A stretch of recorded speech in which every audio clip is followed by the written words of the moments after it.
L'amour de Dieu révélé par Jésus, le Fils unique, volume 2, de Paul C. Jung.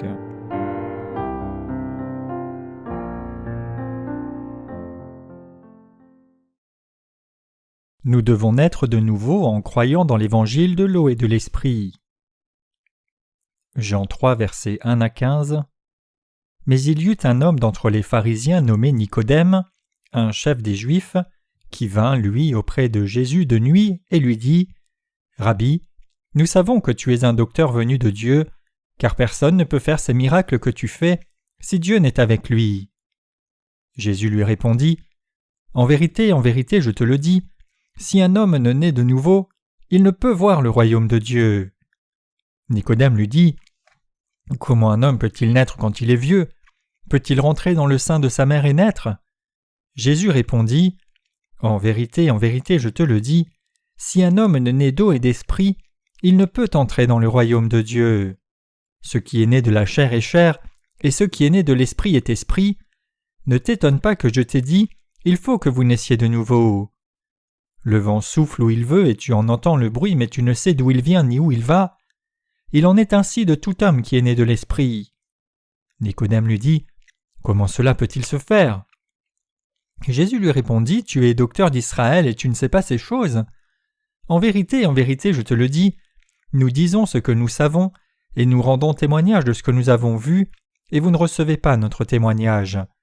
Si vous ne croyez pas quand je vous ai parlé des choses terrestres, comment croirez-vous quand je vous parlerai des choses célestes ? Personne n'est monté au ciel si ce n'est celui qui est descendu du ciel, le Fils de l'homme qui est dans le ciel. Et comme Moïse éleva le serpent dans le désert, il faut de même que le Fils de l'homme soit élevé, afin que quiconque croit en lui ait la vie éternelle. » Il y a des gens dans ce monde qui veulent naître de nouveau en croyant en Jésus. En outre, il y a tant de gens qui ont investi des efforts dans la vie religieuse sous diverses formes et couleurs pour naître de nouveau de leurs péchés. Certains essayent de naître de nouveau émotionnellement, pendant qu'une personne recevrait la purification des péchés si elle offrait des prières de repentance. Certains chrétiens pensent que faire d'importants dons d'argent leur permettrait de naître de nouveau, et par conséquent ils offrent une somme d'argent, tandis que d'autres, pensant que l'implantation de nombreuses églises les amènerait à être approuvés par Dieu, passent leur temps à construire des bâtiments d'églises. Certains chrétiens se sont consacrés à l'œuvre missionnaire, pensant qu'une personne peut naître de nouveau à travers le bénévolat et la formation missionnaire. Ainsi, ils essayent d'amener Jésus à toutes les nations en investissant leur propre corps, brûlant de passion pour l'œuvre missionnaire, quel que soit le danger. De telles personnes vivent en offrant leur vie entière à Dieu. Toutes ces personnes mènent une vie de foi avec la pensée qu'elles vont un jour naître de nouveau. Elles pensent que Dieu les fera naître de nouveau un jour, car elles vivent elles-mêmes pour Dieu. Toutefois, cette pensée n'est pas correcte. Maintenant, pensez-vous que ce n'est pas le genre de personnes qui existent dans ce monde ? Par ailleurs, il existe encore de nombreux moyens de naître de nouveau de ces péchés. Les gens ont tendance à penser qu'ils recevront la grâce de la nouvelle naissance s'ils offrent beaucoup de choses matérielles, un grand nombre de services, et sont fidèles jusqu'à la mort. Les gens peuvent se dire : si je continue à bien agir devant Dieu, je vais naître de nouveau à un moment que je ne connais pas. Mais bien que leur pensée puisse être ainsi, la promesse de Dieu ne l'est pas. Que peut-on faire puisque les pensées de Dieu sont différentes de celles des hommes ? Les pensées de Dieu sont très différentes de la pensée humaine. Il nous dit qu'une personne ne peut naître de nouveau qu'en croyant certainement à l'évangile de l'eau et de l'esprit. Naître de nouveau n'est pas possible par quelque autre moyen que ce soit, si ce n'est en croyant dans l'évangile de l'eau et de l'esprit. Comme notre Seigneur l'a dit, si l'on veut naître de nouveau de l'état de pécheur, ce n'est possible que par la foi dans l'évangile de l'eau et de l'esprit. Même si nous offrions des lingots d'or à Dieu, sans l'évangile de l'eau et de l'esprit, nous ne pouvons pas véritablement naître de nouveau. Dieu nous dit que même les bonnes œuvres, les sacrifices, le dévouement ou des choses matérielles d'une personne ne pourront pas la faire naître de nouveau. Peu importe la sueur et les efforts d'une personne pour Dieu, elle ne peut pas recevoir le salut de tous les péchés qu'elle a commis. L'âme d'un humain ne peut pas échapper au péché par des actions charnelles. Comme le Seigneur a dit : Le vent souffle où il veut et tu en entends le bruit, mais tu ne sais d'où il vient ni où il va. Jean 3, verset 8. Des gens pourraient penser que la nouvelle naissance est un processus dont on ne connaît pas l'accomplissement et que Dieu seul connaît. Cependant, c'est une pensée qui vient de l'ignorance de la vérité de l'évangile de l'eau et de l'esprit que le Seigneur nous a donné. Dieu sait tout de nous. Dieu sait si l'on est né de nouveau du péché en croyant dans l'évangile de l'eau et de l'esprit ou pas. Dieu a prévu et a permis aux gens de naître de nouveau par l'évangile de l'eau et de l'esprit. Toutefois, ceux qui n'ont pas encore réussi à sortir de leur péché ont un problème, car ils ne connaissent pas la vérité au sujet de la nouvelle naissance par la foi dans l'évangile de l'eau et de l'esprit. Mais malgré tout, ces gens continuent à espérer un heureux hasard, pensant qu'ils naîtront de nouveau un jour. Quand les gens entendent les paroles de l'évangile de l'eau et de l'esprit pour la première fois, il leur arrive de les rejeter en disant « Les paroles sont vraies, mais elles sont différentes de ce que nous avons appris jusqu'à présent, alors qu'en est-il des paroles que nous avons entendues jusqu'à présent ?» Toutefois, après avoir entendu l'évangile de l'eau et de l'esprit, ils vont dire « Oh, mes péchés sont vraiment effacés. Est-ce que cela signifie que j'ai reçu le salut de tous mes péchés? Ah, ces paroles sont l'évangile de l'eau et de l'esprit qui me fait naître de nouveau de tous mes péchés. » Et leur bonheur est visible. Pourtant, il n'y a pas beaucoup de gens qui saisissent et comprennent l'évangile de l'eau et de l'esprit une fois pour toutes, après l'avoir entendu pour la première fois. Ainsi, certaines personnes cherchent un autre moyen en dehors de l'évangile de l'eau et de l'esprit par lequel obtenir la conviction du salut de tous les péchés. Par conséquent, de nombreux chrétiens sont enclins à penser que naître de nouveau, recevoir le salut et recevoir la rémission des péchés sont différents.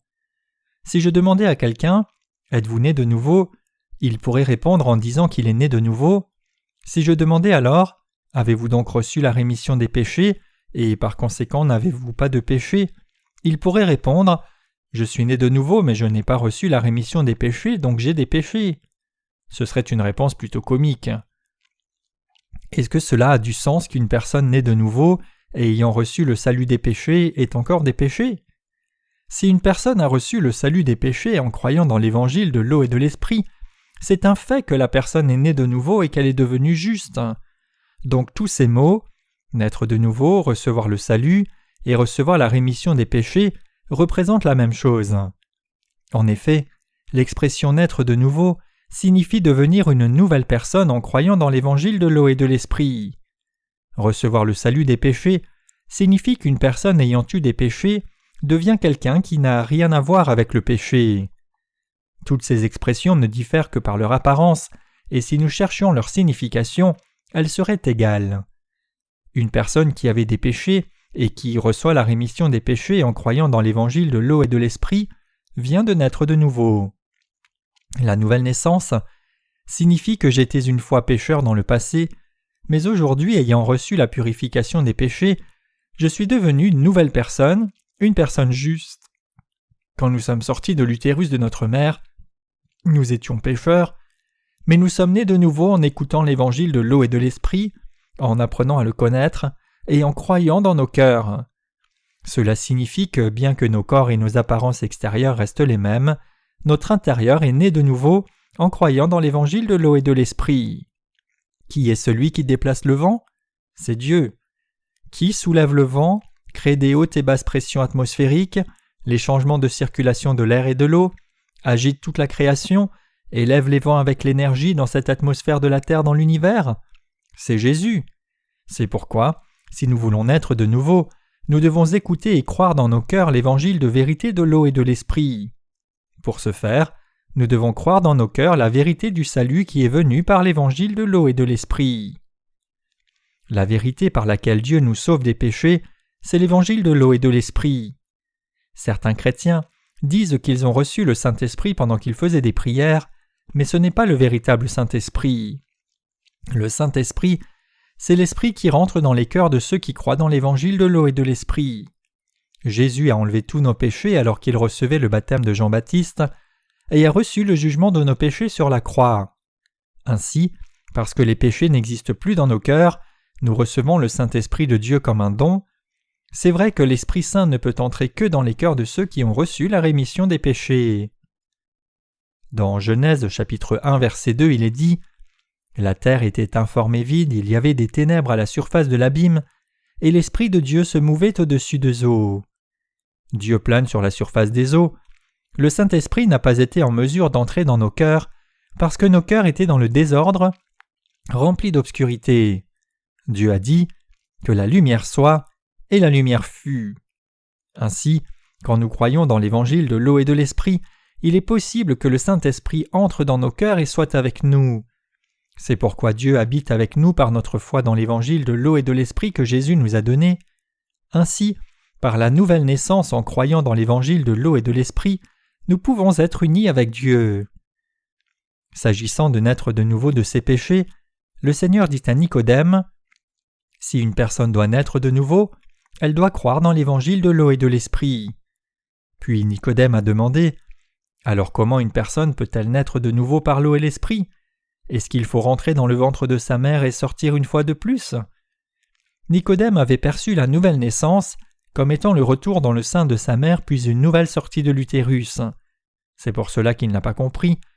Comment la mère de Nicodème ferait-elle entrer son fils dans son sein alors que son fils pourrait être plus grand qu'elle-même ? Le Seigneur réprimande Nicodème en disant « Tu es maître d'Israël et rabbin israélien, pourtant tu ne sais pas ces choses. » En fait, de nos jours, dans le christianisme, de nombreux ministres qui ne sont pas nés de nouveau essayent de diriger les gens. En d'autres termes, il y a beaucoup de dirigeants chrétiens comme Nicodème le pharisien. Le titre maître d'Israël est généralement accordé à un membre du Sanhédrin, le conseil des 71 Juifs qui constituaient les sages de la Cour suprême et l'organe législatif en Judée à la période romaine. Nicodème était l'un des membres du conseil. En outre, religieusement, c'était un pharisien. D'un point de vue séculier, il était membre du Sanhédrin et chef religieux. Ainsi, il était connu, avait une réputation morale, il était honoré, mais il ne connaissait pas l'évangile de l'eau et de l'Esprit. Durant ces jours-là, dans la nation d'Israël, il y avait des rabbins. Dans la nation, les rabbins avaient un statut encore plus élevé. Ces rabbins enseignaient Israël dans des lieux tels que les synagogues. En d'autres termes, ils étaient les maîtres respectés de la nation d'Israël. Même s'ils étaient suffisamment érudits pour enseigner les autres, ils ne connaissaient rien au sujet de la nouvelle naissance. Ainsi, même à notre époque, il y a beaucoup de faux enseignants comme Nicodème. Même à l'heure actuelle, à l'intérieur de la chrétienté, il y a beaucoup de dirigeants chrétiens qui règnent sur les communautés chrétiennes sans connaître l'évangile de l'eau et de l'Esprit. La nouvelle naissance n'est pas provoquée par certains actes vertueux de la part d'une personne. Les gens doivent savoir que l'on ne peut naître de nouveau que par la foi. Une personne est véritablement née de nouveau lorsqu'elle se rend compte et croit dans l'évangile de l'eau et de l'Esprit qui vient de Dieu. Jésus dit à Nicodème et à nous « Si vous ne croyez pas quand je vous ai parlé des choses terrestres, comment croirez-vous quand je vous parlerai des choses célestes ?» Jean 3, verset 12. Les gens ne réalisent pas que Jésus dit à chacun de nous de naître de nouveau de ses péchés par l'évangile de l'eau et de l'Esprit. Ainsi, si les gens ne croient pas lorsque Jésus leur dit des choses terrestres, comment peuvent-ils comprendre quand il leur parlera des choses célestes ou de la vie de foi après être nés de nouveau par l'évangile de l'eau et de l'Esprit ? Le Seigneur nous a sauvés de tous les péchés en recevant le baptême de Jean-Baptiste sur son corps, en mourant sur la croix et en ressuscitant d'entre les morts. Enfin, notre Seigneur a expliqué à Nicodème à l'aide de la parole de l'Ancien Testament « Personne n'est monté au ciel si ce n'est celui qui est descendu du ciel, le Fils de l'homme qui est dans le ciel.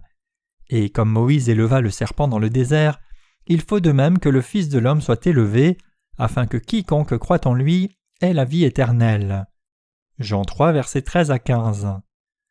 De même que Moïse avait élevé le serpent d'airain dans le désert, ainsi fallait-il que le Fils de l'homme fût élevé.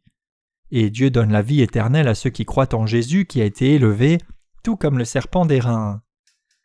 Quand notre Seigneur disait « Et comme Moïse éleva le serpent dans le désert, il faut de même que le Fils de l'homme soit élevé », notre Seigneur parlait de l'évangile de l'eau et de l'Esprit.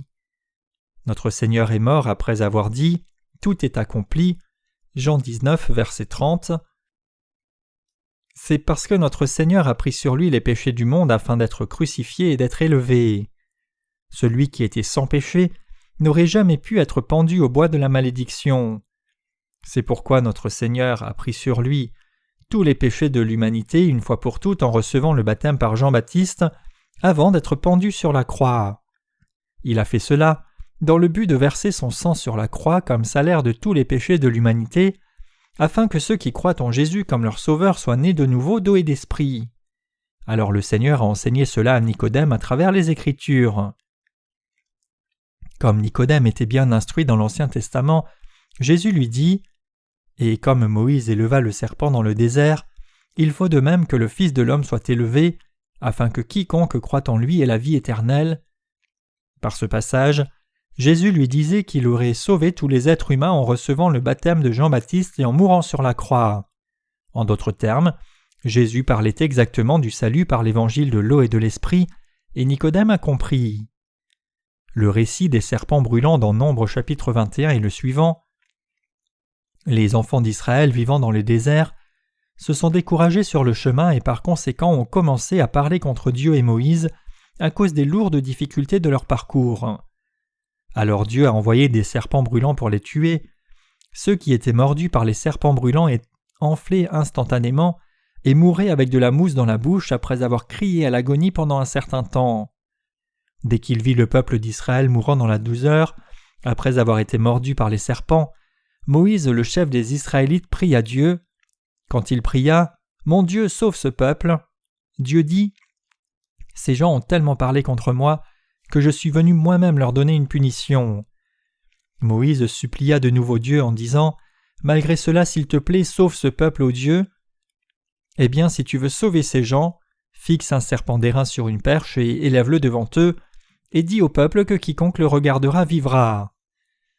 Moïse a prononcé ces paroles exactement comme Dieu lui avait dit de les transmettre au peuple d'Israël, et en effet, celui qui regardait le serpent d'airain accroché au poteau était guéri du poison. Tout comme le serpent d'airain a été élevé sur une perche, notre Seigneur Jésus a pris sur lui la malédiction de tous les péchés pour nous, en recevant le baptême et en étant pendu au bois maudit. Dans la Bible, le serpent représente Satan le diable.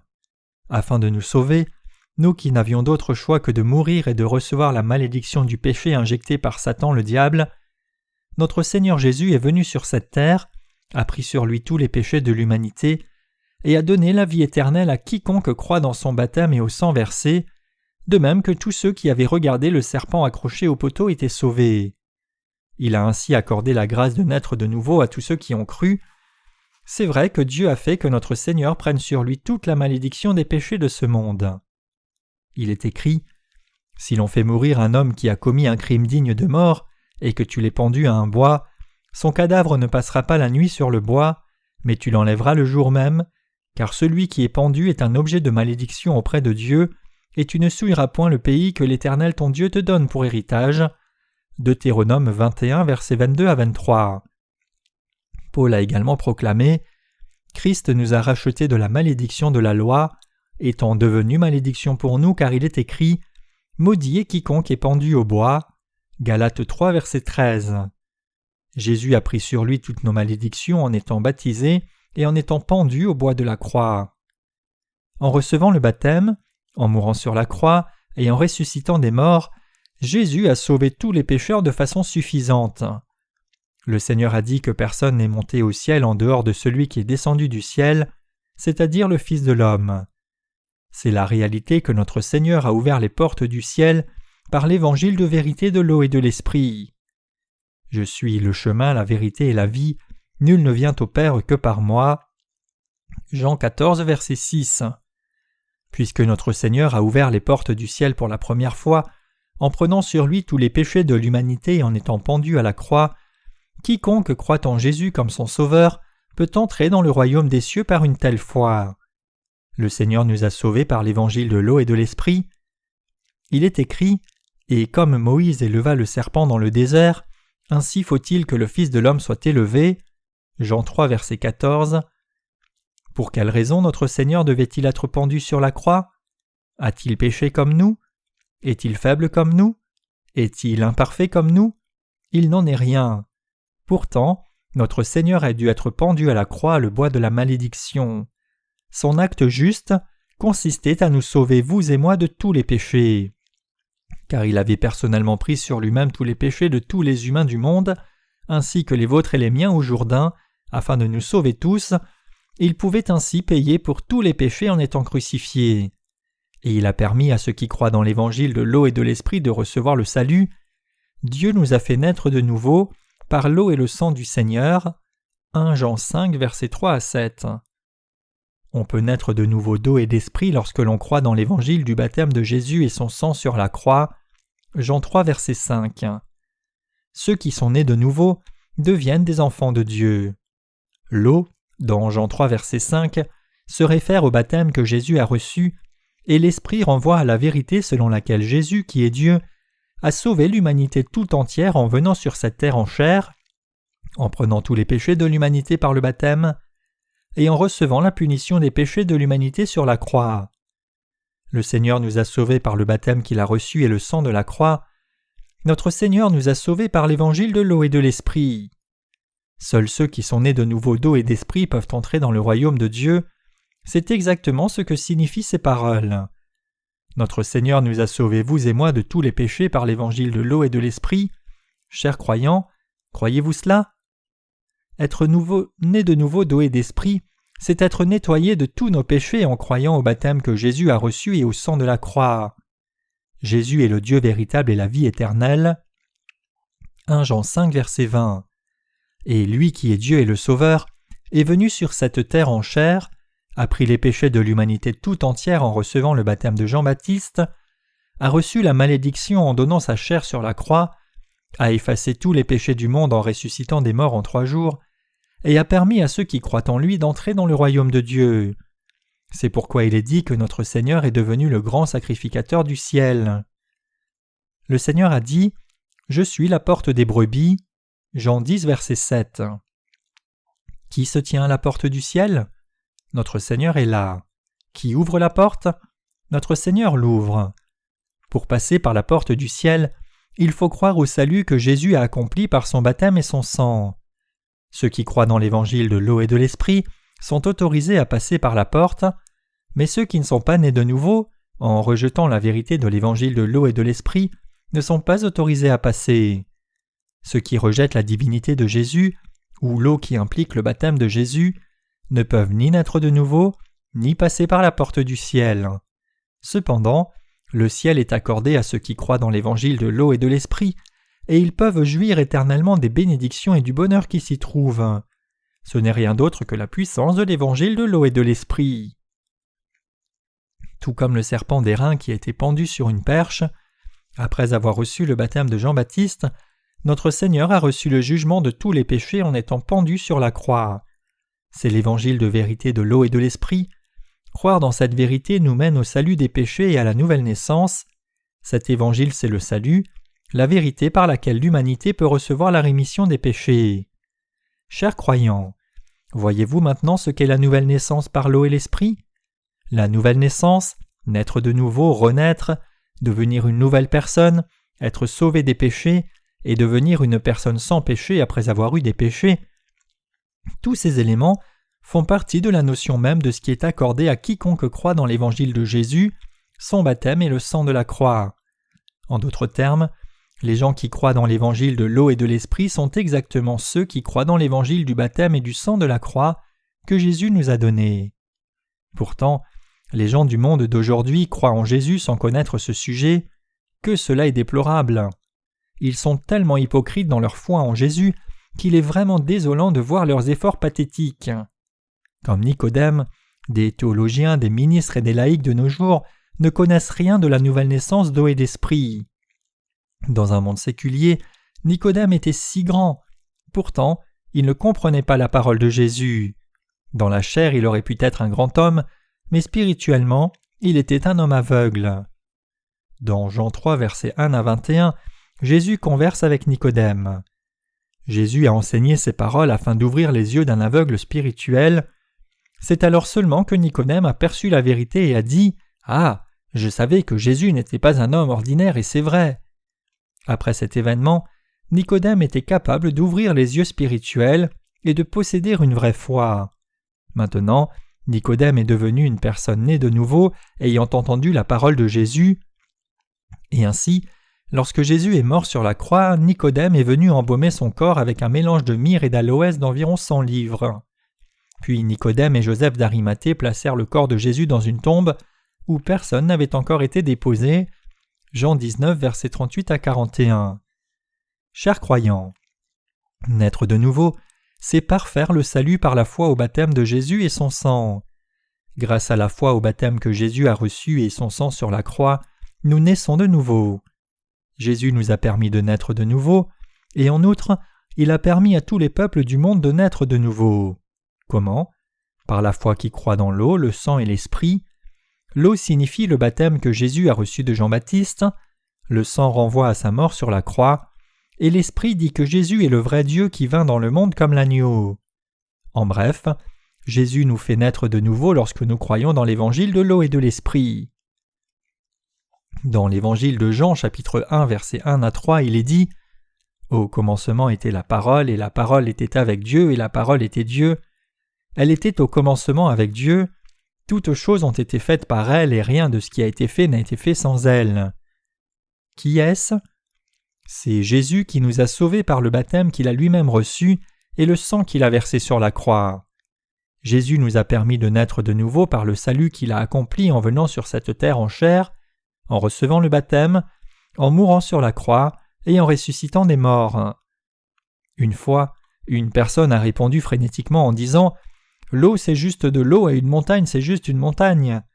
Lorsqu'il lui a été dit que l'eau de Jésus est un antitype qui nous sauve, 1 Pierre 3, verset 21. Au lieu de raisonner comme cela, il est plus sage d'écouter attentivement la parole et ensuite de croire dans la parole si elle est avérée. Si la vérité sur la nouvelle naissance par l'eau et l'esprit n'est pas entendue de la bouche de ceux qui l'ont cru, de qui devrait-on entendre cette vérité ? Ceux qui sont nés de nouveau et qui peuvent enseigner la vérité disant que Jésus nous a sauvés de tous les péchés en recevant le baptême de Jean-Baptiste sont très rares. Afin que quiconque croit en lui ne périsse point mais qu'il ait la vie éternelle. Jean 3, verset 16. En croyant dans la vérité, vous et moi avons reçu la vie éternelle et sommes nés de nouveau. Nous sommes nés de nouveau en croyant au Seigneur. Celui qui croit que notre Seigneur a sauvé les pécheurs par l'eau et l'esprit peut naître de nouveau. C'est la vérité. Donc si vous ne croyez pas à l'eau et au sang de Jésus, vous ne pouvez pas jouir de leurs grands effets. Ce n'est que lorsque vous croyez dans la parole de Dieu que vous êtes en mesure de profiter de toutes les bénédictions qu'elle promet. Ce salut, qui a été accompli par la venue du Seigneur sur cette terre, son baptême, sa mort à la croix et sa résurrection d'entre les morts, est vraiment l'œuvre de Jésus. C'est la vérité claire par laquelle nous pouvons vivre une vie éternelle, naître de nouveau et recevoir le salut pour autant que nous croyons. C'est pourquoi notre Seigneur a dit à Nicodème « Si vous ne croyez pas quand je vous ai parlé des choses terrestres, comment croirez-vous quand je vous parlerai des choses célestes ?» Jean 3, verset 12. Chers croyants, quelle est l'œuvre que Dieu a accomplie ? L'œuvre que Dieu a faite, c'est le salut par Jésus qui a été accompli par son baptême et sa crucifixion. Il a pris tous les péchés du monde par le baptême qu'il a reçu et a reçu le jugement à notre place en étant pendu sur la croix et en versant son sang. La création de l'univers et tout ce qu'il contient est aussi une œuvre de Dieu, mais celui qui a fait le travail de purification des péchés de nos âmes, c'est précisément Jésus notre Sauveur. L'évangile par lequel Jésus nous a sauvés de tous les péchés du monde, c'est l'évangile de l'eau et de l'esprit. Ainsi, l'œuvre de Dieu qui nous a sauvés par l'eau et l'esprit de tous les péchés du monde et de Satan le diable, c'est le salut que Jésus a accompli. La grâce du salut est telle que tout ce que nous avons à faire, c'est de croire dans l'eau et le sang du Seigneur. Il y a deux sortes de grâce, la grâce commune et la grâce particulière. La grâce commune du Seigneur fait référence à la grâce de Dieu dans laquelle il nous a donné le soleil, l'air, l'ensemble de la création, la nature, les plantes et la nourriture. Il s'agit d'une grâce accordée universellement à tous, aux justes aussi bien qu'aux pécheurs. Toutefois, la grâce particulière est précisément l'œuvre pour laquelle Jésus est venu sur cette terre en chair, a reçu le baptême de Jean-Baptiste, a pris les péchés du monde et a effacé tous ses péchés en étant pendu sur la croix. C'est vrai que nous devons recevoir cette grâce particulière afin de naître de nouveau par l'eau et l'esprit et recevoir le salut. Chers croyants, croyez-vous cela ? chaque fois que je donne un sermon, y a-t-il jamais eu un moment où je ne prêche pas sur le baptême de Jésus et sur le sang de la croix? Jamais. Jésus a sauvé chacun d'entre nous par sa grâce particulière. Quelle que soit la partie de la Bible que j'ouvre, même si j'ouvre le livre de la Genèse et même le livre de l'Apocalypse, la conclusion est toujours la même. C'est parce que c'est l'œuvre finale que Jésus qui est Dieu a faite. Dans le passé, avant de naître de nouveau, j'ai vécu comme si j'étais un ange de lumière, étant véritablement trompé par l'ange de lumière. Quand les gens toussaient du sang, je nettoyais le sang. Lorsque des blessures sointaient de pus, je l'extrayais par succion avec ma bouche. Même si je n'étais pas né de nouveau à l'époque, j'étais une bonne personne débordante de ce genre d'amour. Ainsi, les bonnes sœurs et les prêtres catholiques ne pouvaient s'empêcher de me faire des compliments et ils m'ont conseillé d'aller dans un séminaire catholique. J'ai su plus tard qu'ils l'avaient fait parce que l'ange de lumière nous avait tous trompés, eux et moi. En effet, les faux anges sont puissants. Sans même savoir que les faux anges sont enclins à les tromper, les gens parlent des expériences anormales comme si c'était de grands signes de Dieu. Fait surprenant, il y a beaucoup de gens qui croient aux tromperies des faux anges, qui affirment que tous les péchés ont disparu après avoir fait des prières de repentance, et qui disent qu'une certaine personne malade a été guérie après avoir reçu la prière par imposition des mains. Ce sont tous des menteurs. Ces gens sont comme Nicodème avant de naître de nouveau. Par la parole de puissance, le Seigneur a éliminé tous les péchés. Hébreux 1, verset 3. Lorsque nous croyons au Seigneur qui nous a sauvés par l'évangile de l'eau et de l'esprit, nous pouvons recevoir la grâce particulière de Dieu. Les faux miracles et signes qui ont lieu de par le monde aussi bien que les théories et les doctrines des pensées humaines ne sont rien. Croyez juste en l'évangile de l'eau et de l'esprit, en ce que Dieu nous a sauvés par la grâce particulière. Par l'évangile de l'eau et de l'esprit, le Seigneur nous a transformés en des gens qui ont été sauvés des péchés et qui n'ont plus rien à voir avec le péché. Croyez-vous cela? L'êtes-vous devenu? Oui, c'est le salut par l'eau et l'esprit. C'est l'Évangile qui nous permet de naître de nouveau par l'eau et l'Esprit. Je rends vraiment grâce au Seigneur qui nous a permis de recevoir le salut. Je vais terminer ici. Il est vraiment désolant de voir que tant de gens dans le monde ne connaissent pas la nouvelle naissance d'eau et d'esprit. Maintenant, il y a tant de personnes qui croient en Jésus, mais il ne s'est écoulé que 500 ans depuis l'explosion de la Réforme. Savez-vous ce que cela signifie? S'il vous plaît, ne dites pas que votre dénomination a 2000 ans d'histoire. Nous qui avons désormais l'évangile de l'eau et de l'esprit, pouvons dire que nous avons la tradition de la foi d'il y a 2000 ans. C'est parce que nous sommes ceux qui avons la même foi que les apôtres. En regardant l'histoire du protestantisme à travers le monde, elle n'a que 500 ans depuis la Réforme. Pourtant, qu'elle ait 500 ou 1000 ans, les gens ne connaissent pas la vérité de l'évangile de l'eau et de l'esprit. Dans ce monde cependant, parmi les dirigeants célèbres de chaque dénomination chrétienne, ceux qui ont reçu la grâce particulière de la nouvelle naissance par l'évangile de l'eau et de l'esprit sont très rares dans la chrétienté actuelle. Nous devons donc croire dans l'évangile de l'eau et de l'esprit que les gens ont cru au temps des apôtres et continuer à vivre pour la diffusion de l'évangile dans le monde entier par la foi. Nous devons nous rendre compte que la diffusion de cet évangile à ceux qui ne connaissent pas encore l'évangile de l'eau et de l'esprit est l'objectif de notre vie et mener nos vies en mettant tous nos cœurs à cet ouvrage. Prêcher l'évangile de l'eau et de l'esprit est devenu une gloire dans nos vies.